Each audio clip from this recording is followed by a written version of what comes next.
There's just 10 days of scheduled time left before the government basically shuts down for lack of funding. Democrats have been calling for a bipartisan budget negotiation for months, and to this point, nothing but silence. Instead of working with us, Republicans on the presidential trail and here in Congress are calling for a government shutdown. Not all of them, but enough to cause a lot of problems. And they want to deny women the access to critical health care. That's their hue and cry, and it continues. 2 years ago, families across the country watched as Republican leaders promised they were not going to shut down the government.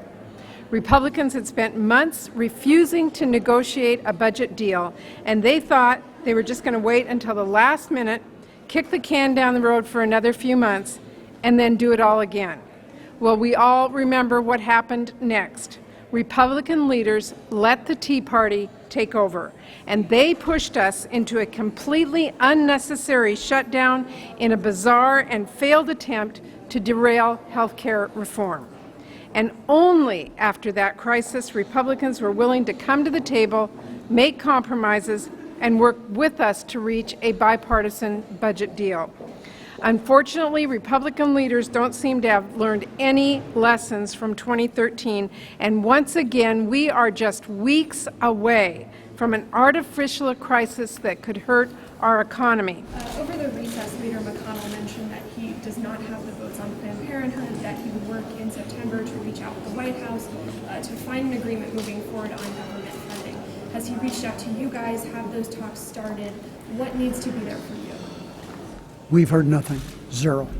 What about the possibility, we appear to be moving towards a continuing resolution if everything works out, the possibility that this is going to get more, this could end up being conjoined with something like the debt ceiling or the transportation bill or tax extenders or whatever it may be, is that something that you guys would like to avoid, or are you okay with that? Here's how I feel about this.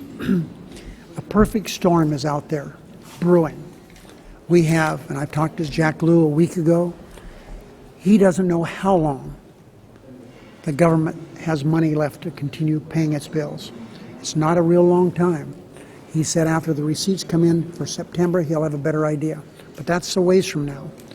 We have all these tax extenders that are just causing us all kinds of problems, both for businesses and individuals. That's going to be at the forefront of what we're doing here.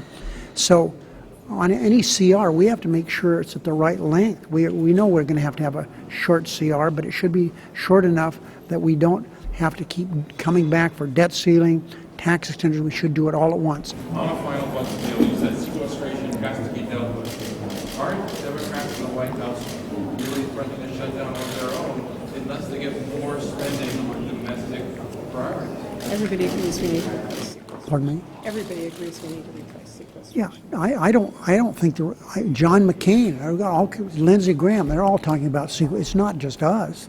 It's Republicans know that we have to sit down and start talking. Everybody knows except the Republican leadership in the Congress.